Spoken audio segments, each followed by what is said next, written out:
جوان و خسته‌جان و گوشه‌گیر. یک سبد جای گرفته خواب بود، قدرتی صیدش نبود، ناتاب بود. کرد شکری صاحبش را هرچی داد، از نصیب خود بیوندی بود شاد.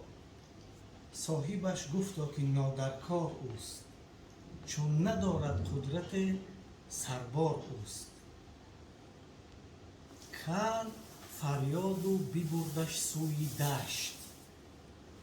سگ از این صاحب رفتار شاد گشت. سگ از این رفتار صاحب شاد گشت، تا تواند آخرین خدمت برد، نزد صاحب نان بیمینت خورد.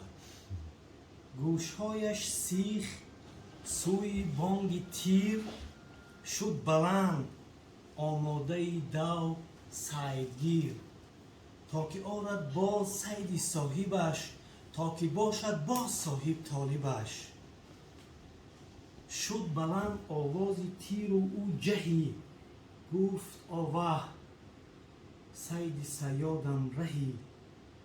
تیر صاحب خوب بر من از قضا، او مرا از پای افکند از قضا.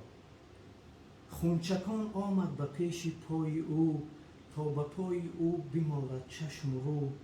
در همین ایمان خود جان داد سگ، صاحبش بر مرگ او آورد شک.